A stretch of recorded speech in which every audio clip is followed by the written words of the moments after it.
Hello, welcome to the meetings with the Psalms and Psalters.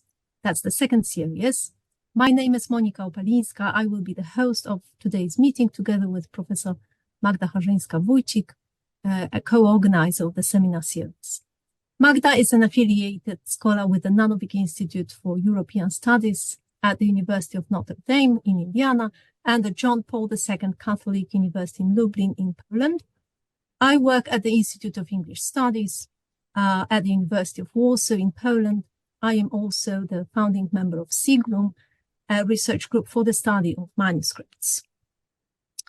The recordings of the previous sessions, 9 in all, are available at the Nanovic Institute website. You can see the link here. And as always, we would like to thank the team at the Nanovic Institute for the help in organizing this seminar. This series consists of 6 meetings. Last month, we looked at vernacular psalters from 12th century England with Jane Toswell as our inaugural speaker. And today, we will continue our explorations into vernacular readings of Psalms, but we will redirect our attention from England to early medieval Ireland. And it is my pleasure to introduce our speaker, Professor Alderik Blom from the Philipps Universität in Marburg.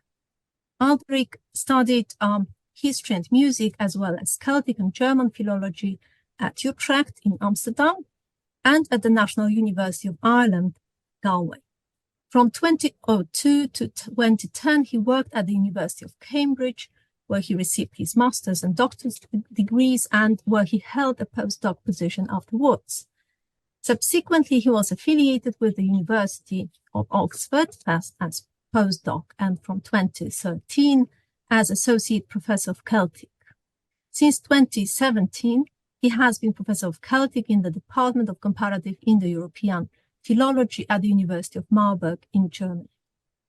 His research focuses on the study of early medieval manuscripts in Latin, Celtic, and Germanic languages, and it has led, among other things, to the publication of Glossing the Psalms, the emergence of the written vernaculars in Western Europe from the 7th to the 12th centuries, a monograph that has become indispensable for anyone working on the Psalms, Latin and the vernacular glosses, glossed psalters, and with its which combines historical sociolinguistics, comparative philology, manuscript studies, and cultural history, the book also reaches out to scholars of early medieval liturgy, education, paleography, and Christian literature, and in fact, to anyone interested in the interface between the Latin and the vernacular culture and language, simply because it is a great book.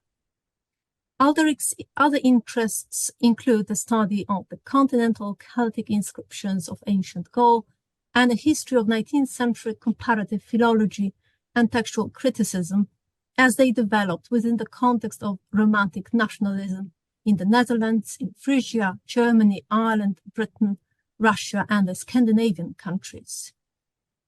Given his expertise on Psalms, Psalters, Alderik was naturally one of the scholars we wanted to invite to our meetings. I sent an invitation on our behalf and waited for the answer. These things take time.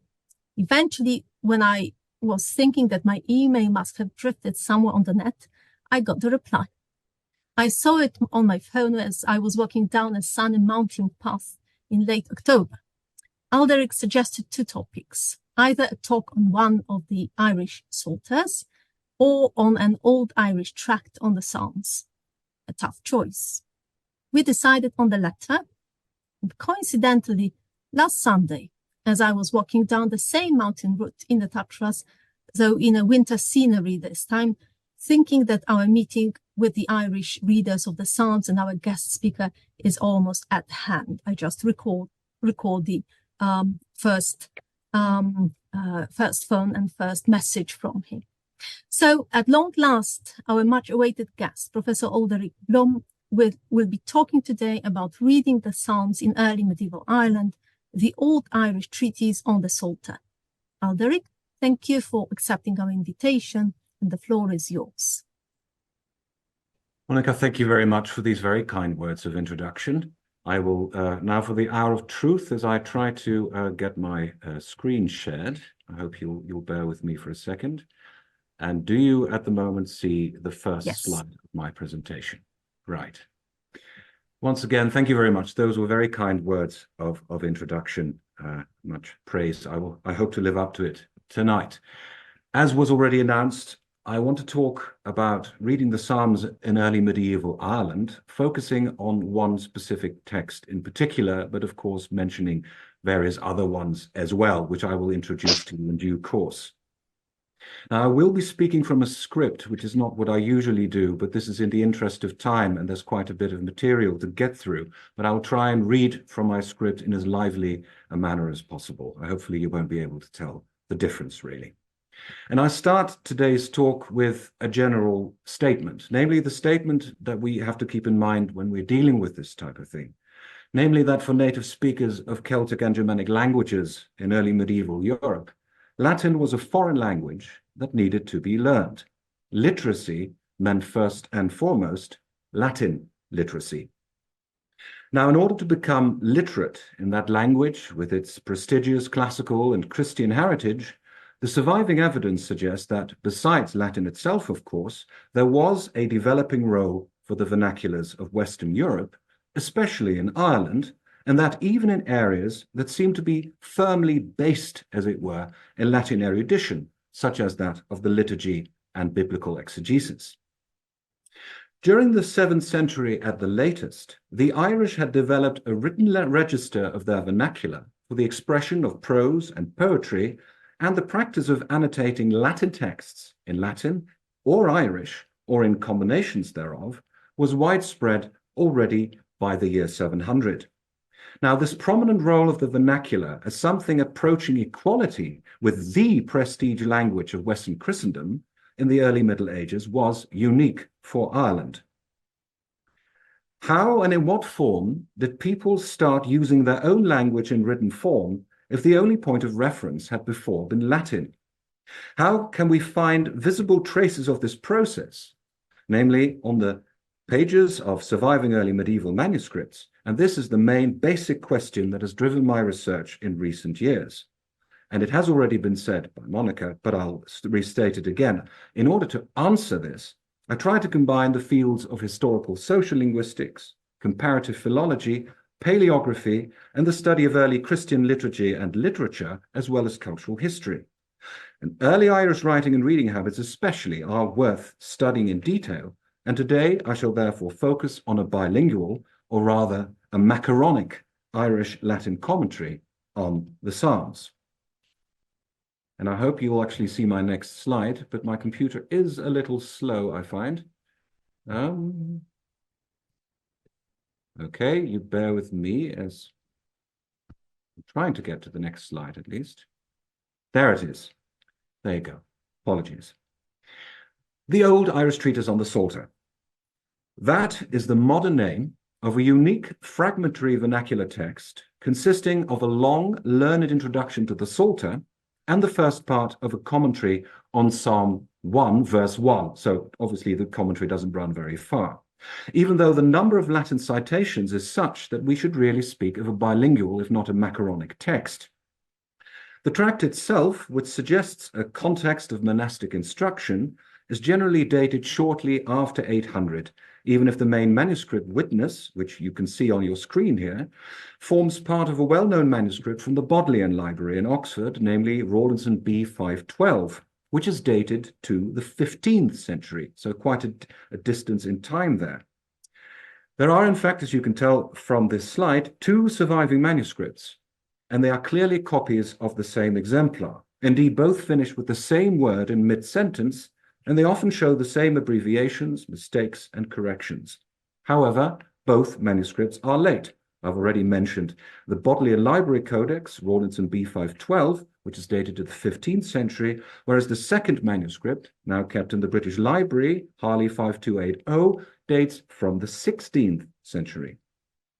Now, while this text is interesting for many reasons, as I hope to make clear tonight, what makes the tract fascinating from the point of view of the question I formulated earlier is that it is a predominantly Irish language text of a type otherwise exclusively found in Latin, an introduction to and commentary on the Psalms. The trailblazing Celtic scholar Kuno Meyer, who's also depicted here, edited this text in his Hibernica Minora of 1896 in the format, as you can also see on this screen, of a restored text, a translation, some notes, but not very many, and an Irish-Latin glossary. This is essentially the edition we are working with still. And I say restored text because even if Meyer convincingly listed a huge number of Old Irish forms from the Old Irish tract to demonstrate an original date of composition close to that of the Milan glosses, on which more in a minute, that is shortly after 800, the two surviving manuscripts, but especially the Harleian one from the British Library, show a bewildering language mixture and orthographic confusion that in fact reflects the development of the Irish language during the intervening centuries, so from the 9th to the 16th century. So it is really not only a mixture of Latin and Irish, it's also a mixture of Old, Middle, and even earlier Middle Irish, let's put it that way. Now, Meyer suggested in 1896 that, and I quote, "the value of this fragment is mainly linguistic," end quote. But in this paper, I hope to show that this is emphatically not the case. Indeed, the 20th century has brought about a vast increase in our understanding of the Hiberno-Latin scholarly tradition and its exegesis, and this is exactly the context in which this unique vernacular text should be seen. I hope to show then that a potential new edition, and this is a bit of a slow cooker, I have to say, but there is theoretically a new edition coming out at some stage, that this edition should also include a copious introduction to incorporate all the knowledge gained in this field since Meyer's time. But first things first, the historical and cultural context that we're actually talking about tonight.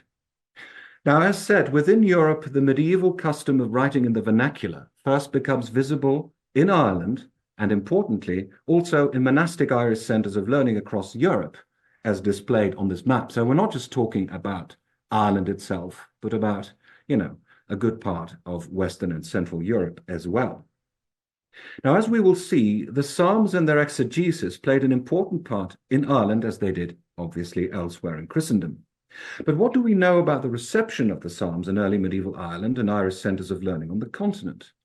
Now, the standard work on this question remains the book, The Psalms in the Early Irish Church by Father Martin McNamara, which I've also displayed here on this slide, but also various other publications of Father McNamara and several other scholars in the more remote and more recent past. I mentioned here Pádraig O'Neill as well. But here is an attempted summary by way of introduction. Now, some of what I'm going to tell you now for the next page or so is bread and butter, but since I happen to know that some people in the audience probably are slightly less familiar with all this, I will give you, a few minutes of some general remarks.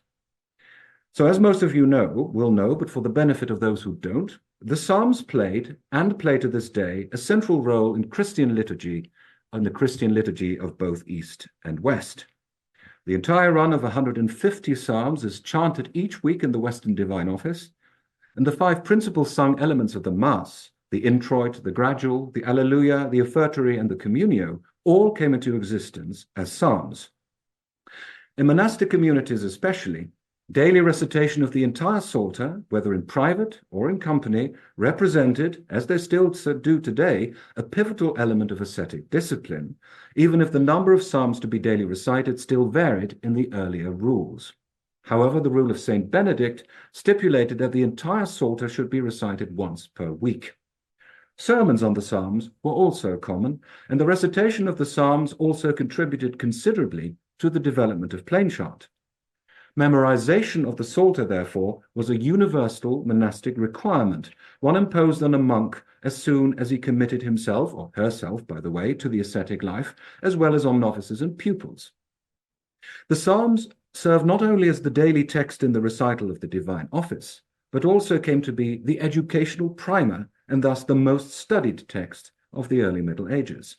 Indeed, competing with classical and late antique primers, the Psalter came to occupy a central role in clerical and monastic education.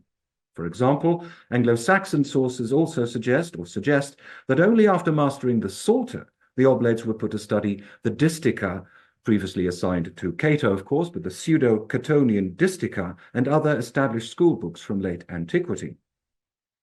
Now, in early medieval Western Christendom, a child learned his reading from the Latin Psalter. The lives of the Irish saints, for example, suggest that 7 was the usual age to begin learning and reading. In the classroom, as soon as a pupil had learned the alphabet, he was given the Psalter as his first book, and in due course, the term psalteratus came to be identical to literatus. But even before being able to read them, the novice learned both the Psalms and the Canticles by heart in order to take part in the liturgical services. And thus, I repeat, the Psalter not only furnished the text for learning to read, write, and memorize, it also furnished the prime text for musical training. The proper chanting of the Psalms was emphasized in the various monastic rules. Now, here endeth, as it were, the very general bit, and now we move back to Ireland. Now, it would appear that in Ireland, at least, the instruction was largely oral. Students would get the information by word of mouth from their masters rather than from written text. Even so, written text was certainly used. Instead of parchment, teachers and students alike mostly used waxed tablets for making notes and preparing works to be written later on parchment. A set of these tables has, one might almost say, miraculously survived from about 600 in Springmount Bog in what is now Northern Ireland. However, and you can see it here, and I will talk a little more about it in a minute, but at least you can see sort of what these wax tablets in reconstruction are supposed to have looked like. But the reproduction and multiplication of Psalter manuscripts required scriptoria, of course, which only the richer monasteries could afford. Now, in Ireland, the Gallican Psalter became the dominant version very early. For those of you not in the know, this is St. Jerome's emendation of an Old Latin Psalter, which, because of its early acceptance in Gaul, has become known as the Psalterium Gallicanum. And this was certainly the most commonly used version from the late 6th or early 7th century onwards, and it became standard throughout the medieval Gaelic world. Fragments of the Gallicanum, possibly imported from Gaul, appear on the aforementioned wax tablets found in Springmount Bog and in the famous, that's the second picture on your slides here, the famous manuscript, the Cathoch of St. Columba, of course, associated with St. Columba, not actually written by him. A fragmentary Psalter from around just after 600. Some people have dated it slightly more precisely to around 630, but there we are, the early 7th century.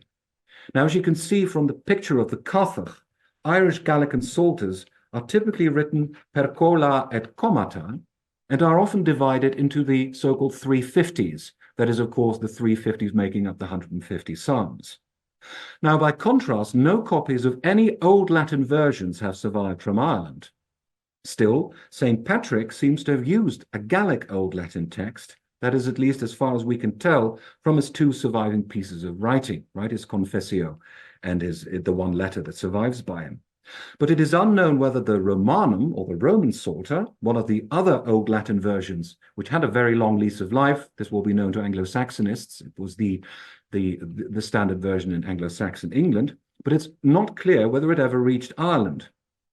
Finally then, the Hebraicum, or Hebrew Psalter, that is Jerome's second version of the Psalter, this time translated from the original Hebrew, was known at least in learned circles in Ireland, for it was known, for example, to the glossators of the Milan Commentary, which will feature often in this talk. That is a Latin version, part translation and part epitome, of Theodore of Mopsuestius' commentary on the Psalms, more about which again in a minute, which was glossed in Latin and Irish just shortly after 800. And we note from these glosses that they actually compare readings from the Hebraicum, so they were clearly aware of that other variety as well. Right? And we also know this from the famous double Psalters in the Irish tradition. This is the Psalter which is now in Rouen, where you can actually see juxtaposed the Gallican version of the Psalms compared to the Hebraic version of the Psalms, as you can see, sort of very much commented, with very interesting glosses, by the way, some of which springing from, I will tell you more about this in a moment. I don't want to confuse you at this stage, but you can at least admire this beautiful, beautiful manuscript now in Rouen. And here you can see, as said, the Gallicanum and Hebraicum text juxtaposed on the manuscript page. Now, as the Psalms began to take on an important role in the prayer life of the Christian Church, there gradually arose a considerable literature of psalm commentaries. This will be known to most of you. Not only did these exegetical guides provide orthodox interpretations of every line of verse, they also served as models, hermeneutic models of text interpretation in general, and we will see also in our Old Irish Treatise. The Western monastic rules in particular, being generally less suspicious of the involvement of the intellect in the understanding of Scripture, encouraged a reading of commentaries by the Church Fathers during the hours devoted to the Lectio Divina. Now, it is generally assumed that Christian exegesis and understanding of the Psalms still built directly on a corpus of tradition about the Psalms existing among Jewish scholars. Origen, the first great Christian scholar, was also the first to produce a continuous interpretation of the Psalms. Now, while acknowledging that all sacred scripture had a literal sense, he and his followers of the so-called Alexandrian school regarded it as far more important to penetrate beneath the letter to the so-called spiritual sense. And bear that in mind, because this will become important. And thus the work of the Alexandrian school is characterized by its strongly Christological interpretation of the Psalms. The work of Origen and his followers exercised an enormous influence on all later writings on psalm exegesis and became dominant especially in the Latin Western Church through Ambrose, Jerome, Cassiodorus, Augustine, not in order of appearance, by the way, but you know, the famous ones. Now, in response to the allegorizing tendencies of the Alexandrians, however, the so-called Antiochene school insisted on the literal and historical sense of Scripture, refusing to see the Old Testament merely as prophecies and types of Christ. Two of its most famous exponents were St. John Chrysostom and Theodoretus of Cyrus, but importantly for our purpose, also the already mentioned Theodore of Mopsuestia, and you can see their dates on the screen. Theodore's influential commentary on the Psalms, which has survived only partly in the original Greek, and partly through Latin and Syriac translations and adaptations, because at the Council of Chalcedon, the work of Theodore of Mopsuestia was declared heretical, so it only survives in parts. But he only argued that only 4 of the Psalms should in fact be seen as direct prophecies of Christ. The others were to be understood as moral or didactic, but otherwise especially directly referring to events in Jewish history. You know, he really read them in a way in their historical context. Now, Antiochene influence, despite of Chalcedon, one might say, made itself felt in the West chiefly through the Latin translation of Theodore's commentary by Julian of Eclanum, himself an ecclesiastic and scholar with Pelagian sympathies from southern Italy. Now, there also was an epitome of this work, anonymously compiled sometime after the early 5th century, but certainly before the 7th, perhaps in Visigothic Spain or southern France. Now, curiously, by means of Julian's Latin translation and its further adaptation, Theodore's approach to the Psalms and his emphasis on the supremacy of the literal and historical sense was to make a very deep impact on Irish exegesis in particular. In fact, the only 2 surviving manuscripts of Julian's translation into Latin are in fact of Irish provenance, and the Milan commentary, which I've already introduced you to, is one of them. So it's interesting for Celticists such as myself for its Old Irish glosses, but it's also extremely interesting for patristic scholars. Now, this vast patristic exegetical inheritance was subsequently reworked into several early medieval Western commentaries. This is the second half on your slide, the lower half.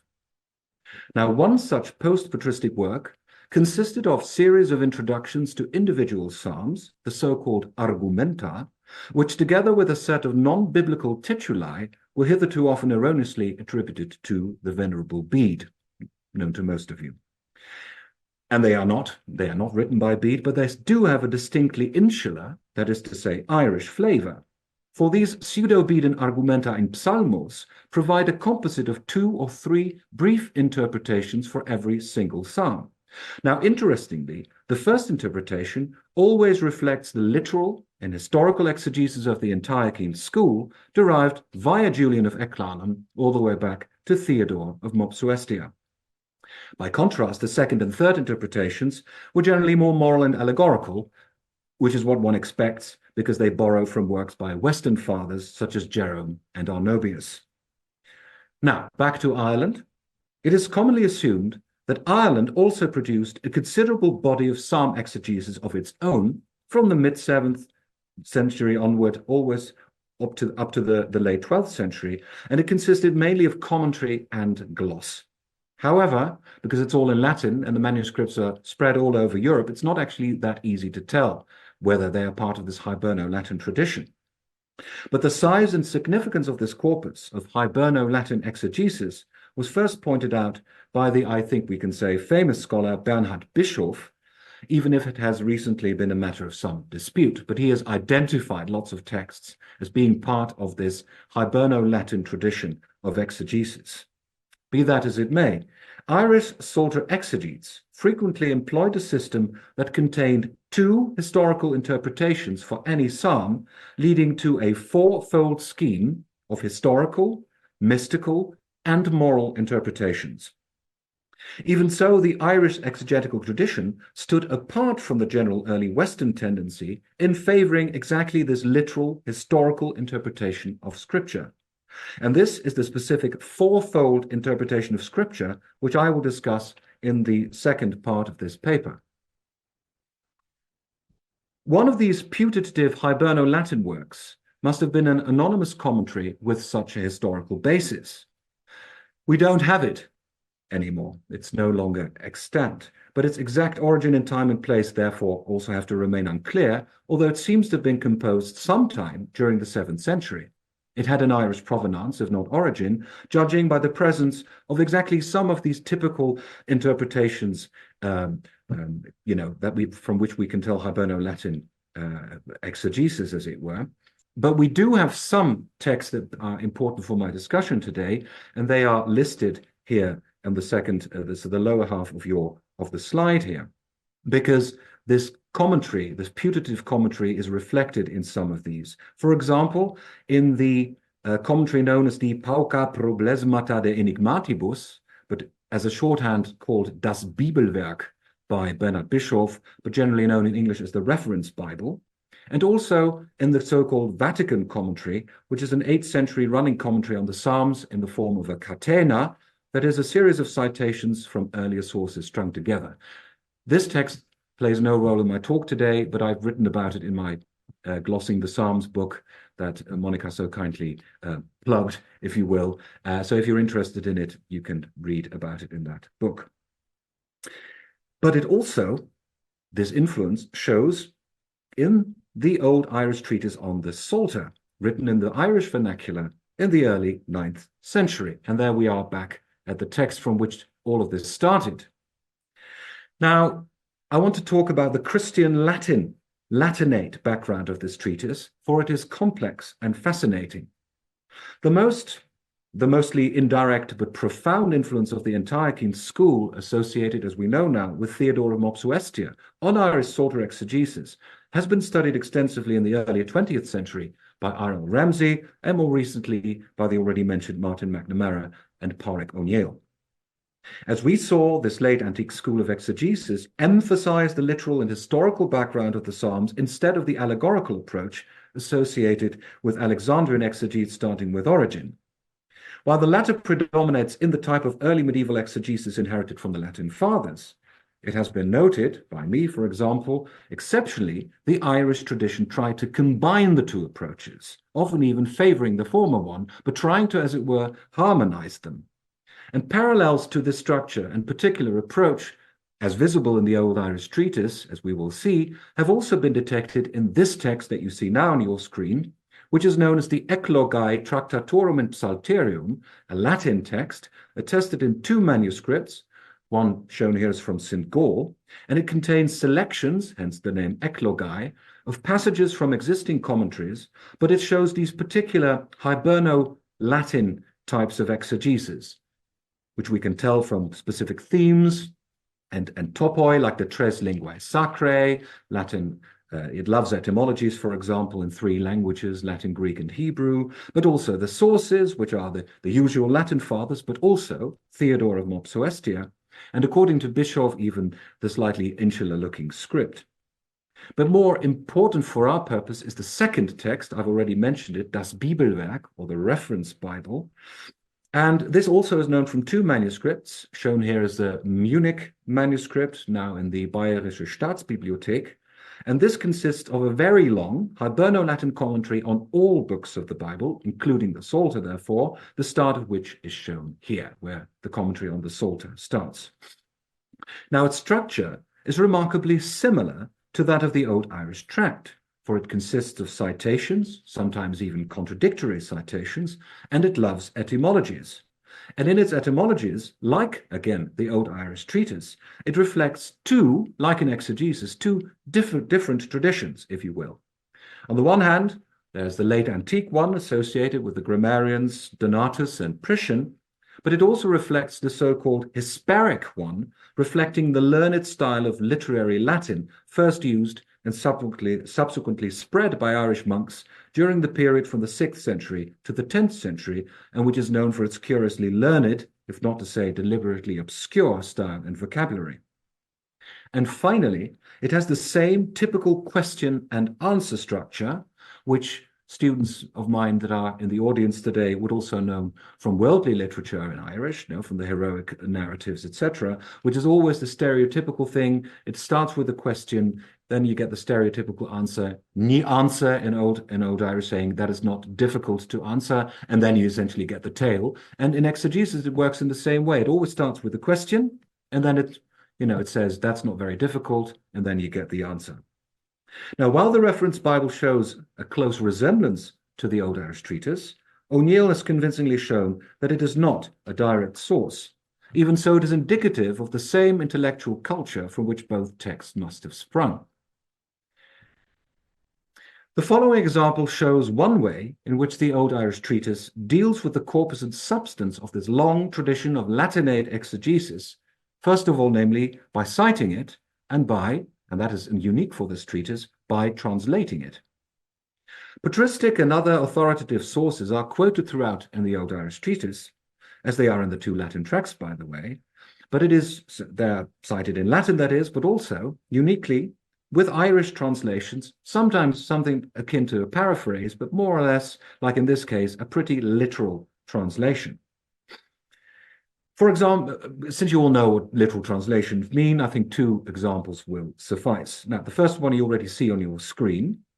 Here, the Old Irish Treatise asks the question whether the book of Psalms should be counted as one book or as many. And the answer given is that it consists of 5 books, because according to the Psalter commentary by the 4th century church father Hilary of Poitiers, and he says in Latin, and you can read it there in Latin, and then it is followed by an Irish translation, and in English it runs something like, as Hilary says, the Psalter of David is divided into 5 books, so that there is an end of a book wherever the words fiat, fiat occurs, end quote. The Old Irish Treatise's treatment of the patristic tradition is therefore very similar to that of the Latin tracts, like, the reference Bible and the Eclogae, but its framing language, so to speak, is now Irish rather than Latin. And this we see throughout the treatise. One further example to prove the point: to answer the vexed question whether the Psalms were composed by one person, generally King David, of course, or by many, our tract cites Isidore, the early 7th century bishop author of the famous encyclopedic Etymologies, and again, first in Latin and then in Irish, and I read to you my English translation. The author, however, is plural, since Isidore says, the Psalms of David, though they are comprehended in one book, one book again, we have heard that 10 persons have sung them, and then you get the names of the original cantors of the Psalms. Moving on, because I think you'll find the second strategy for such appropriation of a Latinate tradition in Irish is not just to translate and cite it, but is to absorb, as it were, its terminology. And this is what the rest of my paper will actually deal with. I've already mentioned it, but let me restate it. For we get a very interesting hermeneutic tool, which is also introduced in our tract, and it's known as the so-called fourfold sense of Scripture. Now, we heard already that the idea that Scripture has more than just a surface literal meaning, of course, predates the patristic period and has Jewish roots that are already visible in St. Paul's. Thus, the distinction between the literal or historical sense of Scripture on the one hand and a deeper spiritual meaning on the other came to be generally accepted during late antiquity, of course, especially in the Christian exegesis of the Old Testament. Now, the standard method, succinctly formulated in the early 4th century by St. John Cassian, and I give you the quote here on the screen, it is usually known as the quadriga. Now, and it's formulated as such. It's divided into two parts: the historical interpretation and the spiritual understanding, historica interpretatio, etc. You can see it here, right? But the interesting thing here is that there are three types of spiritual knowledge: spiritualis autem, scientia genera sunt tria, tropologia, allegoria, and anagoge, right? And this fourfold scheme, in addition, therefore, to the literal sense, three non-literal senses can be distinguished: the allegorical, defining what Christians are to believe; the tropological or moral, defining what Christians are to do; and the anagogical, defining what Christians are meant to hope for. And this, for those of you who are interested in this thing, is still part of modern Catholic teaching. You can find it in your Catechism of the Catholic Church. But now back to our tract, for the scheme proposed in our Irish text is evidently slightly different, and significantly, it puts far more emphasis on the historical, literal meaning, an aspect generally attributed to the influence of Theodore of Mopsuestia. In fact, you will see here that it distinguishes between two historical meanings, leaving only two categories of deeper spiritual meaning. The Old Irish Treatise states this as follows. You can follow on your screen, but I will not read the Old Irish, just the translation into English.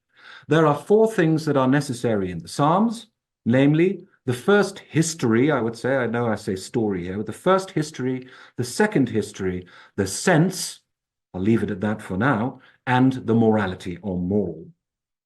Now, this entails a slightly different fourfold hermeneutic scheme of reading the Psalms in terms of their kernestord, the literal or historical meaning, the first one. Namely, if you want to read the Psalms, then you read them according to what we know at the time of David, but also the second historical meaning, the stoirtalnische, the same, but in the case of the Psalms, this means you interpret the Psalm within its context of later Jewish history, that is the exile and post-exilic times, the Maccabees, etc. You then interpret them in terms of their science, which is their mystical meaning, that of course equals the allegoria, and then finally their moralus, their moral interpretation, which would equal the classical tropologia. Now, this hermeneutic scheme can be detected not just here, but although we only get it so strictly formulated, so succinctly formulated in our Old Irish tract, but we can actually see it in some of the texts that I've already introduced you to. That was what all that detail was in aid of. This hermeneutic scheme, for example, can be detected in the roughly contemporary Milan commentary, glossed in Irish and Latin, but also in the slightly earlier Eclogae and the reference Bible, which are Latinate texts, right? For example, the twofold historical meanings appear to be meant, I think at least, in the following passage, which I've quoted underneath Historia. You see sort of confer Eclogae, so read along there, where I think the twofold historical meaning is in fact meant in the following passage, in which the Eclogae cautions the reader, and it starts with si toto effecto, etc. If you were to investigate the Psalms with complete effect, you will procure a great labor, since they hide and possess twofold meanings in historical understanding. Now, this is an unidentified statement. It's attributed to Ambrose, but it's certainly not by Ambrose. And almost the same exact passage occurs in the reference Bible, even if it's the Eclogae that I quote here. Thus, this particular fourfold interpretation must have established itself sometime before AD 800 at the latest, and its main terminology, stored, moralus, and science, are all regular borrowings from Latin historia, of course itself a Greek word, moralis, and sensus. Now, while the meaning of Irish store, the twofold historical sense, has been looked at by other scholars, and moralis seems relatively self-evident, it is the term science, in the sense of the mystical sense of Scripture, the origins of which remain elusive. Now, the fourth and final part of my talk will try to look further into this matter, but I have to say, no scoop for you tonight. It, for the moment at least, has to remain inconclusive, as I found out this morning. But hopefully it will still be of some interest. Now, like the Old Irish Treatise, the glossators of the Milan commentary use the term science with a seeming connotation of a deeper understanding other than the meaning on the surface. You can see that here in this one example. A good example of this usage is the set of 3 glosses on Theodore of Mopsuestia's introduction to his commentary on the Psalms, here given in Julian's Latin, where he pleads exactly for this strict and literal meaning for which he is well known. So I'm reading out Theodore here in my Latin translation. For it is not our intention to pursue all things collectively to excess, but to reach the meanings on the surface, so that it could shine out in readings at the first sight of the exposition, leaving them opportunities for a better understanding should they wish to add some, which nonetheless should not disagree with the interpretation set out in advance. Yeah, it's a very florid way of saying, essentially, it's the literal meaning, the surface meaning that should be taken as the most important, and even if you then add things, an allegorical meaning, it should not disagree with the surface meaning. This is at least how the glossator in Irish has understood this. For this passage received 2 Old Irish glosses in the Milan commentary manuscript, namely the words prima facie expositionis, let's say the readings at the first sight of the exposition, that is the historical reading favored by Theodore, are glossed in Irish, and I read you my English translation, that is of the history, for it is the history that is most desirable for us to understand. You know, clearly showing his cards, putting his cards on the table there in terms of exegesis. And the second gloss, cons occasiones maiores intelligentiae, opportunities for a better understanding, and they just get the 2 hermeneutic terms, the allegorical and the moral interpretations, right? Which just gets it est, gloss 9, sciens, august moralis. It just means essentially these 2 terms, right? Now, very interesting is also that there is a gloss on aliqua, that is the readings, I suppose, thus qualifying Theodore's statement. And there the Irish reads in English as follows. It is thus that we shall leave them to the exposition of the sense and the morality, if they be not at variance with the history that we relate. Right? So what I mean to show here is that what is very succinctly formulated in the Old Irish Treatise is actually put into practice here quite clearly, and there are more glosses like this in the Milan commentary, and they all date from around 800. But it's very interesting that the word science with this particular meaning also occurs about half a century earlier. In the glosses from Würzburg, now in Germany, was then in Germany, I guess, too, but, you know, in Würzburg. And these are at least some of the Pauline epistles, and they are glossed in Latin and Irish as well. And here, of course, again, we find the word science. So in Paul's first letter to the Corinthians, and I quote it here for you, they all drank the same spiritual drink. They drank from the spiritual rock that followed them, and that rock was Christ, 1 Corinthians 10, verse 4. Now, there is a gloss on that whole, written between the lines, in fact, of Petra autem erat Christus, which in Irish is the first gloss, means he declares the meaning of it in this. And it's then followed by a second gloss, which is essentially a very long gloss, as you can see, where you get a nice bit of exegesis in the Irish language, right? That whole passage, which you also have in translation there. And I needed to turn the page there. So question, very typical, this question and answer format that I talked to you about. Question, why should the rock be spiritualis? Why should it be spiritual? That is easy to answer. And then there's a small Latin quote, eo quod figurat Christum lapidem angularum, etc., because he imagines Christ as the cornerstone. And then it goes on in Irish. This is the mystical rock out of which has broken the mighty stream of spiritual doctrine, which has quenched the thirst of the spiritual Israel of the saints in the desert of life, journeying to the land of promise, of the living. Now, if that is not an allegorical sort of reading of this particular passage, I don't know what is, but you see it very nicely in practice, what the treatise actually preaches, and it happens in Irish. Now, the term science appears to be roughly synonymous with another Irish term, rune, which actually means secret to this very day, which in its turn seems coterminous with mysterium in its contrast to stoid or historia. Again, we have a quote from the Milan commentary here, this time on the famous Psalm Psalm 21, first verse, my God, look, why have you forsaken me? And it shows this in a very nice bit of historical exegesis in a manner prescribed by the Old Irish Treatise. And there we go again. I'm reading my Latin translation of Domina ultima in cruce oratio docut, etc. Yeah? The ultimate prayer of the Lord on the cross demonstrated to which this psalm should refer. Even it had, in his times, the shape of the history which tells that David had been forced into distress by the conspiracy of Absalom, during which he sang this song in lieu of a prayer. Now, first, the Irish glossator provides the historical reading, and he even calls it the Stoit, right? Madu Stoit, the last three words of your Irish gloss, right? So when this psalm was first sung, it was appropriate to David when he lamented with regard to Absalom, according to the literal sense.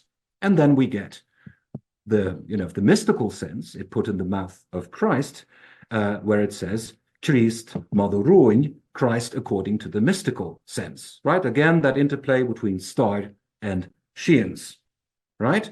Now, I have to see where I am for time, because of course it's always a bit faster, but I think it's all right. What I want to show you on the next slide, I'll briefly skip over, but it's just to show you that also in the later Middle Ages, this term sheens was still used. I found it in two homilies dating from the late 14th century, the manuscript of 15th, but the homilies are slightly older. And here too, you can sort of see that again, when it is about the interpretation of scripture and, the various layers in interpretation, we still get the word rune and sheens as well in the first quote. And also later on in the second quote, in the last couple of lines, is inan on agus star agus sheens agus anagoig, right? These are the three interpretations that the church finds in Holy Scripture. That is to say, star and sheens and anagoge, as I would then translate it. Now, I don't want to risk any bold statements here because this clearly needs more research, but it looks as if here, anagoge has been added to the fourfold interpretation of Scripture in order to bring it in line with the more common quadriga, as we know from St. John Cassian, right? So there's a sort of a merger of the scheme as we find it in the Old Irish Treatise and as it was taught on the continent, say. But now to the Hiberno-Latin usage of census.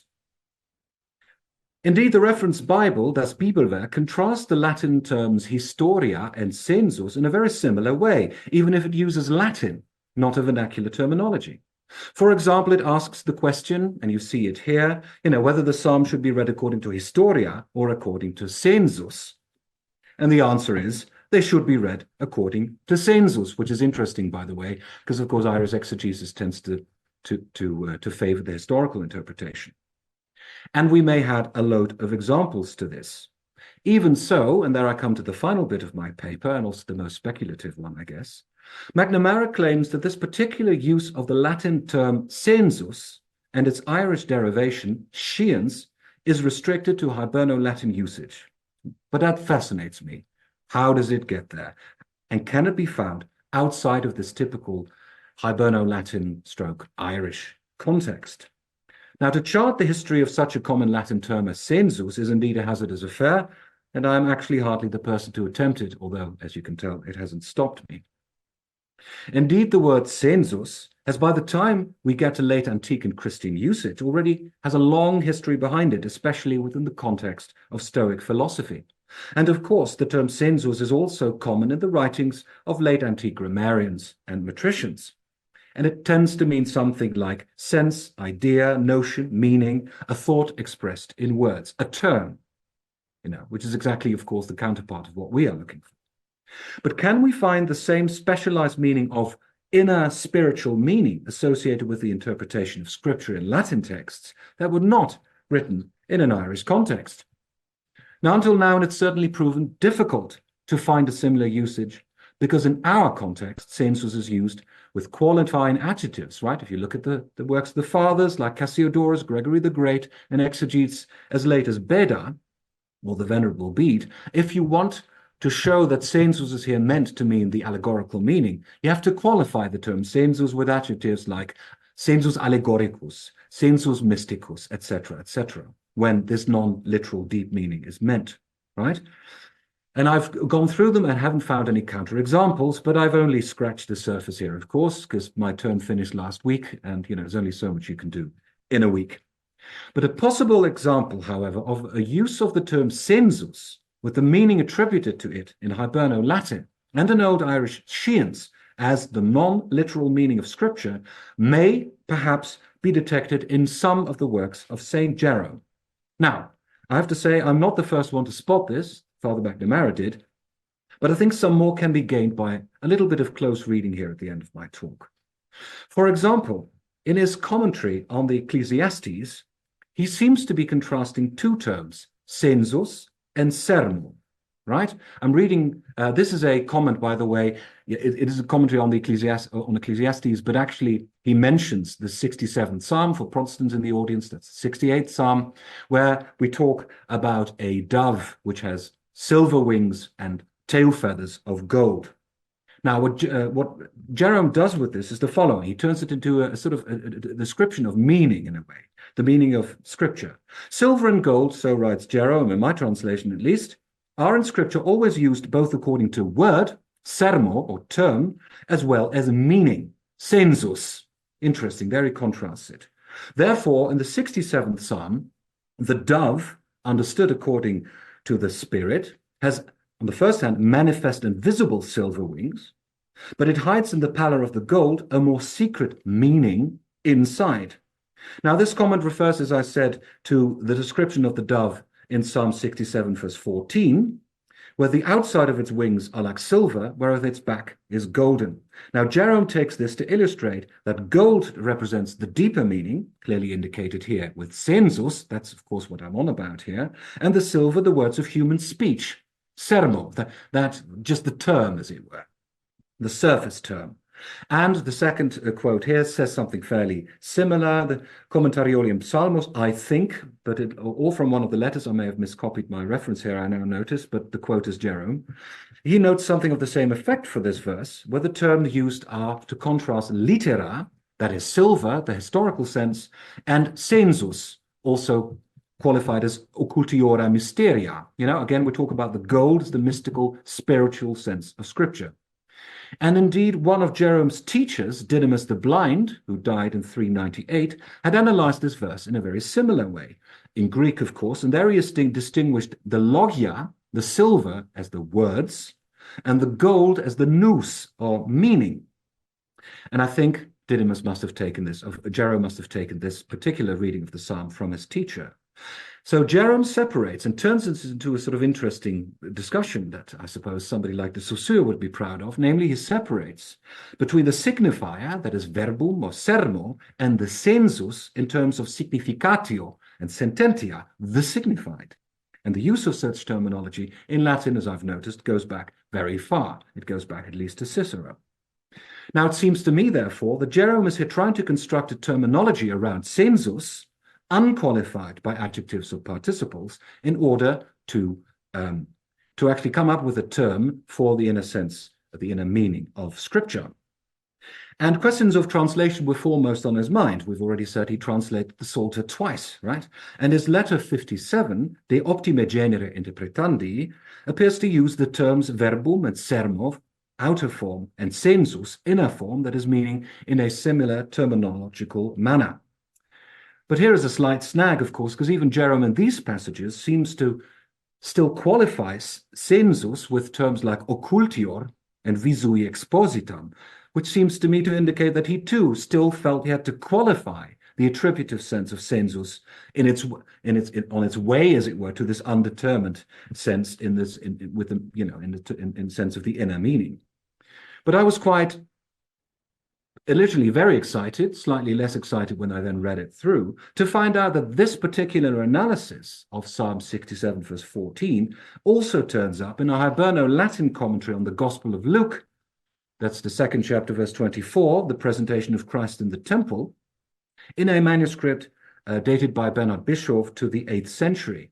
Now, in the interest of time, what you have to know about this term is that, of course, he says something along like, usually the dove takes the form of the Holy Scriptures when it says, and then it quotes the Psalm, talks again about the silver wings and the gold tails.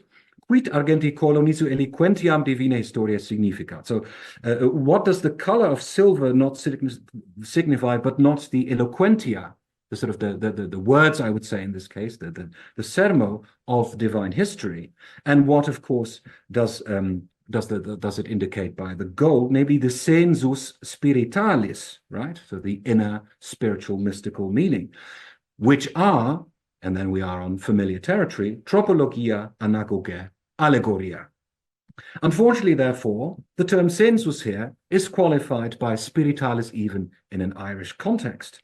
And the three-part interpretation here suggests the far more classical quadriga, and not the one formulated in the Old Irish Treatise or the Eclogae, the Reference Bible, and other Hiberno Latin texts. Right, that was the sort of slight anticlimax on which I unfortunately have to end, for this is where I have to sort of leave this bit of speculative Begriffsgeschichte, if you will. For now, it will remain unclear if there's any connection between my tentative interpretation of the terms used by Jerome and its use in Hiberno Latin and its vernacular Irish exegetical terminology. But we return to Irish terminology one last time before the end of this talk. For it should be noted, finally, and however, that there is another Old Irish loanword from Latin, sensus, and this is seish. I've given you the sort of Dictionary of the Irish Language definition there. And here it has the far more general meaning of sense, meaning, or purport, right? Is what you think sensus in Latin also means if it's not qualified. And it also seems to reflect the general pronunciation of later spoken Latin, with a drop of the N before the S, sensus or something like that, which then almost regularly, I have to say, turns into something like seish in Old Irish, right? So seish might be considered the regular and probably the older form of the two loanwords. It looks, therefore, as if the word sensus was borrowed a second time in a form much closer to written Latin, which tends to be a sign of learned borrowing, I think you will agree, and this time with a far more specific meaning, namely the meaning that we have been trying to trace. If you don't find this convincing, think, for example, of how the Latin word causa occurs in French twice, right? First as chose, that's the regular reflex of the Latin word, and then later as a learned borrowing as cause, with the original meaning, if not the original form. So therefore we conclude, and I'd like to broaden the picture again to bring it back to my original theme or question, if you will. I broaden the picture again and return to the original question. Sorry, I'm reading that twice. What we can see in the Old Irish Treatise is that there are several ways in which the Irish language is employed for purposes hitherto strictly reserved for Latin and its learned use and terminology, in this case, the exegesis of the Psalms. Not only are authoritative commentaries from the Bible and the Church Fathers uniquely for its time translated or paraphrased, but mostly actually translated into Irish. Even the exegetical apparatus, that is, its terminology, is being taken over into the vernacular and developed further. Now, I hope to have shown tonight that despite our patchy and hard to interpret evidence, the extent to which this happened in the Irish cultural sphere is indeed unique in early medieval Europe. And I thank you for your attention. Thank you.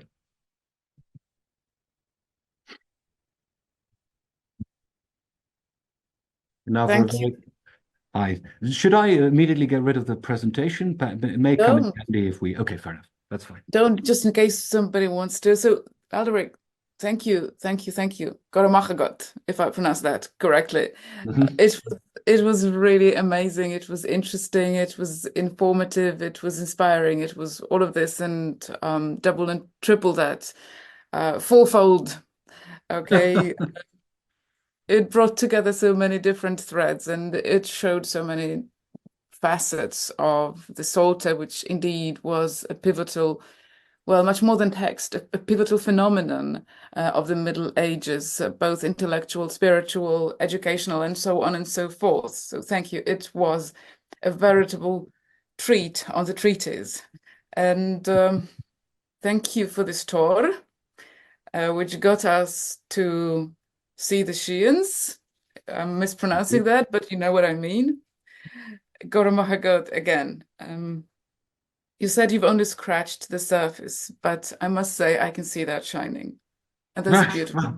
Well, praise indeed. Thank you very much, Magda, for that. Thank you.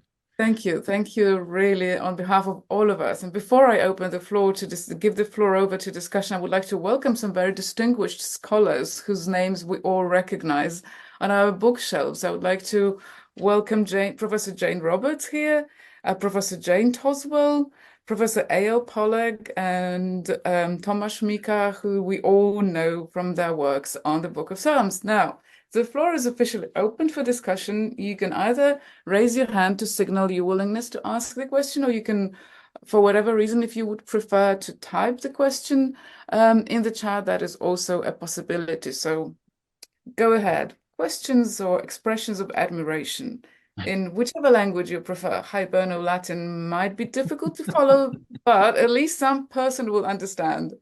All right, Samira Lindstedt would like to ask a question. Go ahead.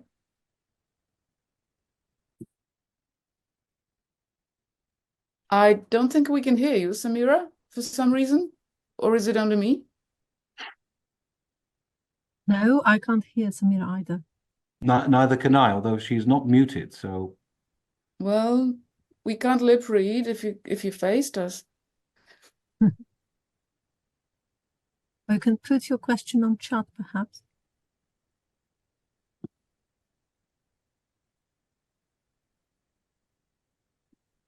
Yes, Samira's got an idea. Okay. You're typing your question? No. Okay. In the meantime, maybe there's somebody else who would like to ask this their question while Samira is sorting out the problem, because I'm pretty sure Samira's question will be very interesting, as they always are. So while we're waiting for the question, yes, Jane Toswell, please. Hi, can you hear me? Yes, Yep. Okay, perfectly. We can hear, good. we can see you. This was just fascinating, and I learned a great deal. But I have two questions. One of them is going to seem really quite minor, but when I was in Rouen looking at the Psalter manuscripts that they have there was a wonderful, kind soul from Leuven there who was working on the, as you pointed out, the Gallican Hebrew Irish Psalter. And his name was Luc de Koning. And you didn't reference him, but he wrote this wonderful little piece in Latin, as he said to me, because he liked Latin and he wanted to write about Theodore and Julian in Latin. So I just wondered if he was okay. Or he probably isn't. It was a long time ago, but I thought you might know. Well, question is, first of all, yes, Koning, very well named. If you deal with this sort of stuff, you'll constantly come across his name. I didn't mention him because I only really referenced two people who worked on all of this in relationship to the Old Irish Tract. Right now, I don't know how he is doing. I don't know him personally, but Martin McNamara is clearly in touch with him, and they had recently sort of edited some of the glosses, and I think I can't quite remember. I think it was all the glosses of the Psalter of St. Cameen, which actually is in Ireland, but they work on that together. So that was 2 years ago, and he mentioned we have been working on this, and he wanted to share that, and he asked, something in return, etc. But the name is well known to me. But of course, there's more people that have worked on this. De Vreese is another one. Okay, that's much further in the past. But yeah, obviously, it's not just these two people that have worked on this. That it's good to clarify that. No, I was really just kind of curious about the man because I hadn't right. him in that respect. Okay. Well, then that's I can't help you very much. But I think 2 years ago he was mentioned in an email to me. Thank you. And if I can ask a second question quickly, you were talking about the Hiberno-Latin exegesis, and the thing that's always interested me is that question of the first history and the second history. And I wondered if you'd sort of teased out what they mean by the first story and the second story, or the first history and the second history, and it's sort of because it seems to vary a bit. Yes. Yes, it does. Well, and I can't really tell you that much more than what I've already said. Every time I've seen it in action, it tends to be a chronological difference, right? Actually, compare, to relating it to something happening in let's say, in David, and putting it, in the Vaux of David. And the second history tends to be as soon as it's somebody else, which is slightly later. But I can't really tell you much more, because I think of course, the point I've been trying to make is that you can see sort of what the Old Irish Treatise formulates very succinctly, but almost a little bit too succinctly. You can see traces of people actually going about it that way. But as you say, it tends, I think, to be a lot more messy than that, right? It was somebody who's actually trying to really put a nice fourfold sort of handle on perhaps a slightly more free way of going about it. But I haven't found any particular more strict rules that say that's when they always mean with the first, and that's what they always mean with the second, right?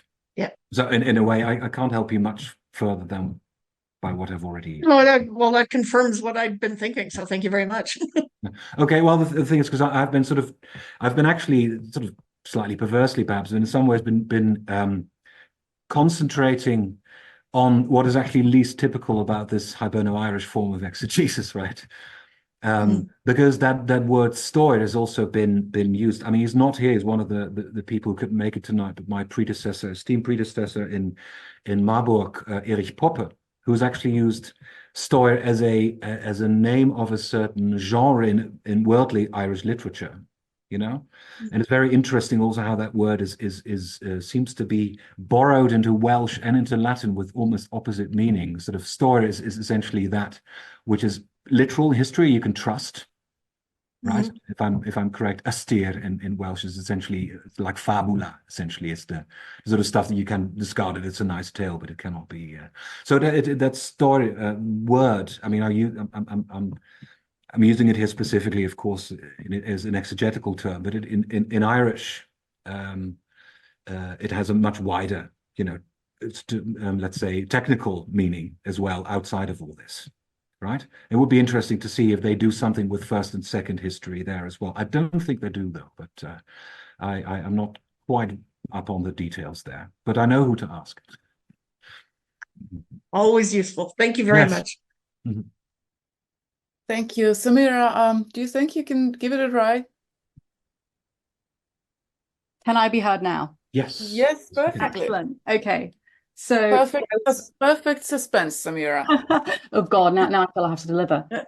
Okay, so my question is kind of in a few parts. So, and also I apologize if I get any of the details wrong. So at the beginning of your talk, I recall that you mentioned that this treatise survives in two much later manuscripts, one 15th century and one 16th century. Is that correct? That's correct. Okay, so what this got me, my question that I had when I heard this, because I'm a manuscripts person, I'm not a textual critic, like text person, was why are people copying a treatise in language 800 years out of date?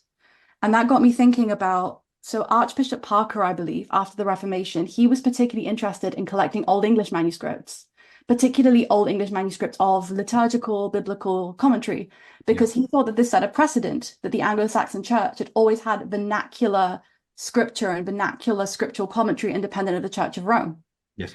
And so my question is, first, do you think that this could have been a similar motivation for copying this text so much later after it was written?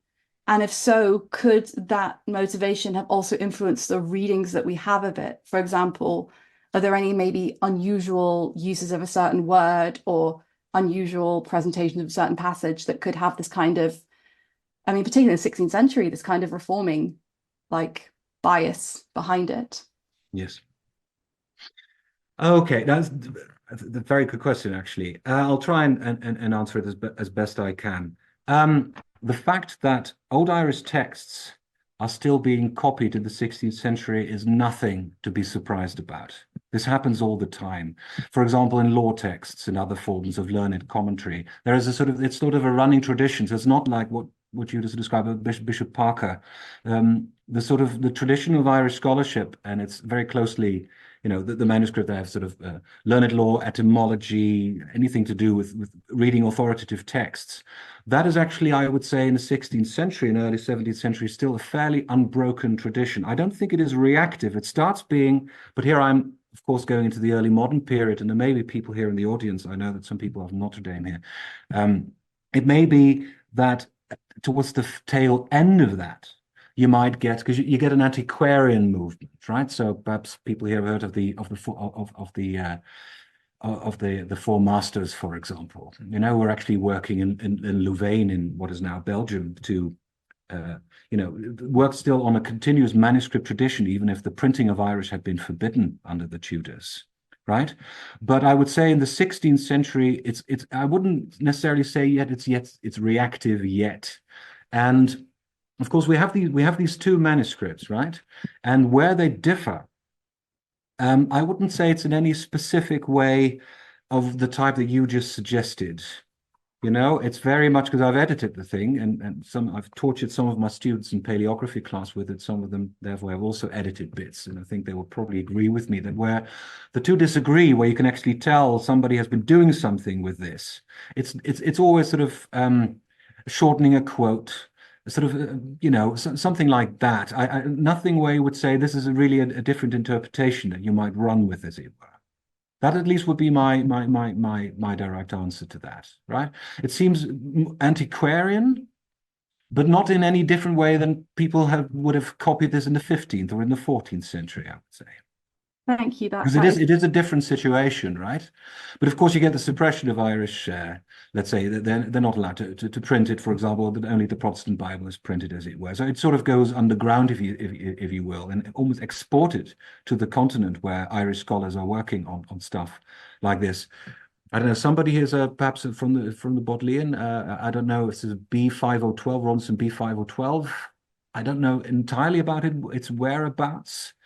Originally, I think they say Clonmacnoise noise or something like that, but I'm not entirely sure what its itinerary would have been. But I don't think it has gone via, let's say, the Franciscan College in Louvain or something. I don't think it left Ireland. But there I'm not entirely sure. Hopefully that answers your question. Yeah, thank you. Sorry, I didn't know that the situation between Irish language and Old English was so different. So that's always good to learn. No, in that respect, well, I mean, the thing that you talked about, sort of the rediscovery of Old English, something of that sort happens in Ireland, but then only in the 19th century. You know, it's only when the learned tradition sort of stopped. You know, say a scholar of the 16th century of the law or of this type of stuff would have known Old Irish, and then it gets forgotten, and it's rediscovered essentially by a German Latin teacher in the 19th century, and then that knowledge is sort of transported back to Ireland in a way. So it's comparable, but not entirely, if you see what I mean. All right, thank you. Anne Pascal van Zyl, I can see your question. Go ahead. Hello, can you hear me? Yes, perfectly. Oh, wonderful. Hello, thank you very much. As I said last week, Alderik, I'm a novice. I'm a PhD candidate here in Dublin at Trinity College Dublin, obviously. And the working title of my project is Landscape, Place and Space and the Mind in the Old English Psalms, a study centered on the Paris Psalter. So I'm focused on the Paris Psalter, but I'm interested in Irish Psalter commentary, just living in Ireland, but also the influence of the fourfold scheme on the introductions to the prose psalms. And so my question would be, because something that I find really interesting is the fact that Psalm 1 does not have in the prose psalms an introduction.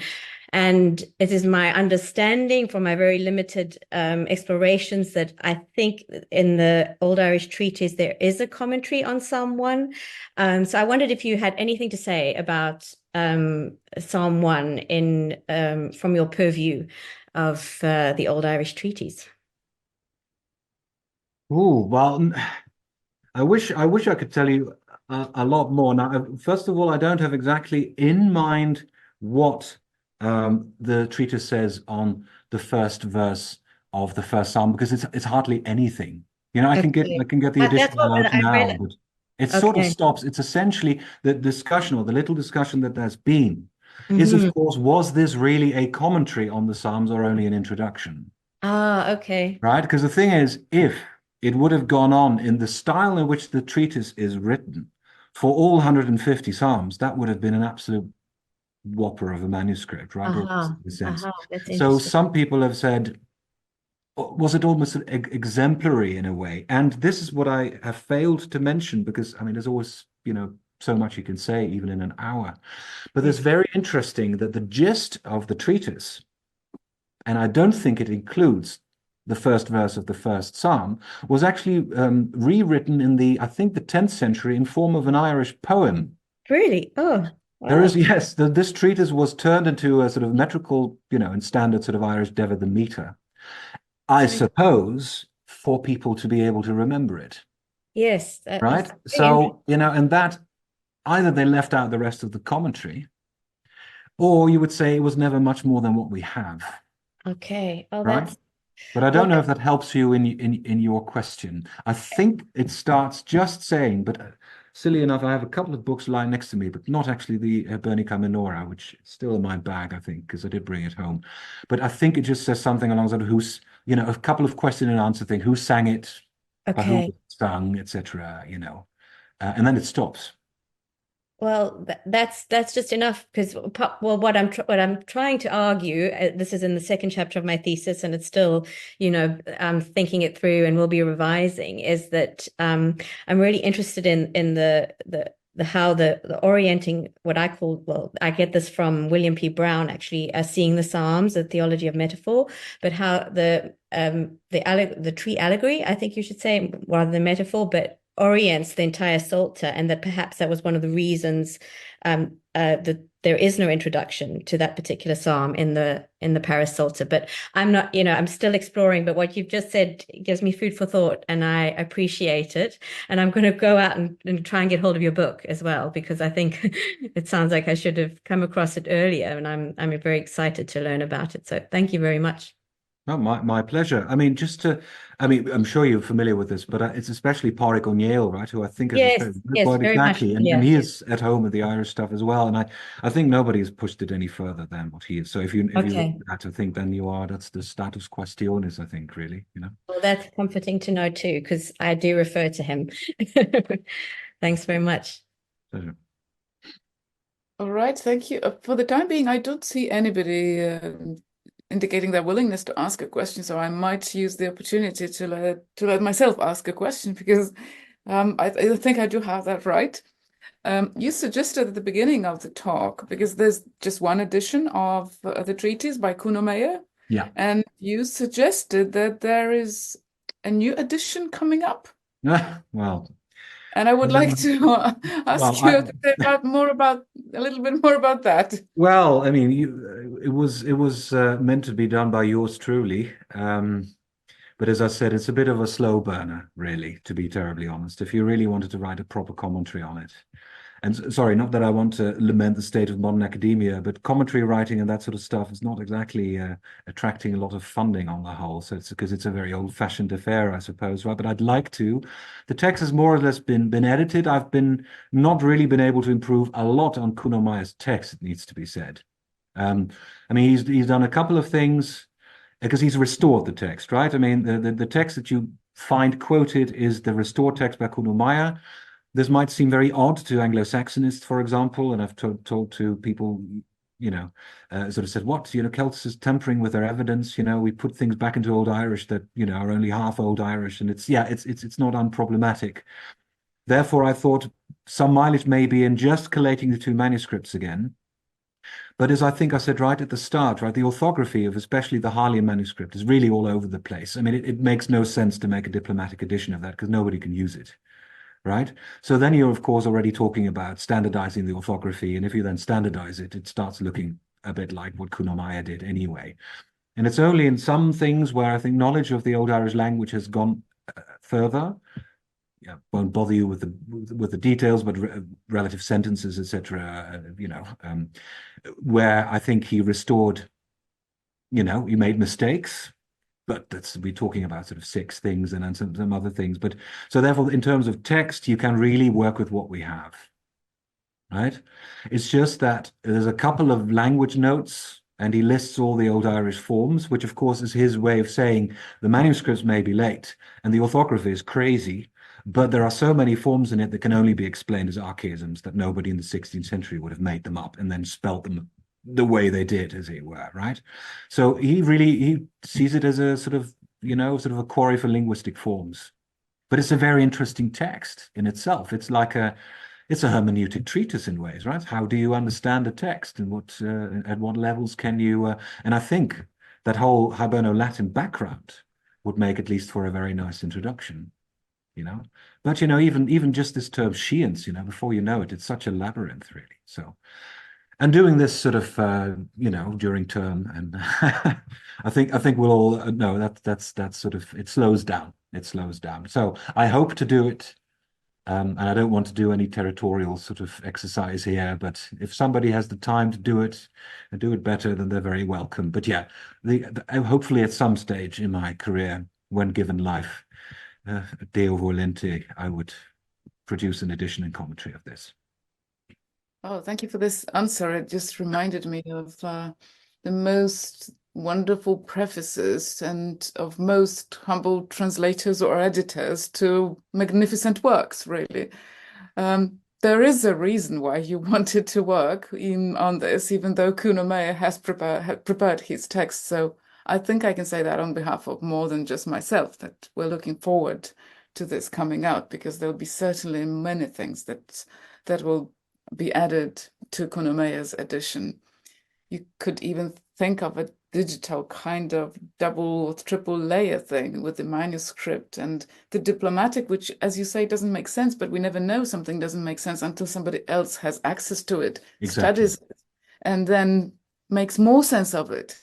Yeah. So I think there are layers of things and the richness that you could add to it, not to mention your expertise on the topic.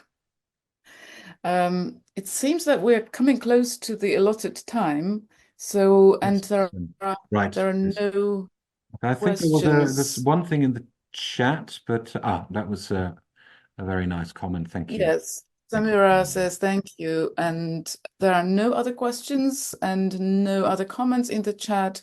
So I'm giving over to Monica, who would like to round up the talk and invite you to our next meeting. Meanwhile, this was amazing. Thank you so very, very much. Fantastic, fabulous. And once again, a round of applause for you. Thank you very much. Thank you. Thank you, Alderik. Yeah, let me join in Magda's thanks and applaud. And if I might just ask you to stop sharing your screen so that I can share mine and show the slides to everyone, introducing our following. Sorry, I was meaning to show you this slide. So our next meeting is on the 21st of March, when Elizabeth Solopova will be talking about translation strategies in the widely defined Psalms. Please note that this meeting will take place at 1 p.m. and not at noon as usually, for the guests from the USA, and it remains 6 p.m. Here in Europe. So please bear that in mind. This is also noted on the poster. So if you forget about this change, just look at the poster, and you will always be reminded by an email earlier during the week when the talk takes place of the change as well. So one final announcement before we finish for today.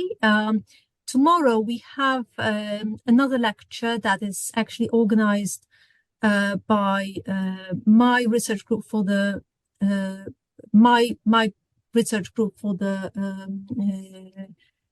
manuscript Siglum, but also in conjunction, in collaboration with Polonia Liturgica group from Poland.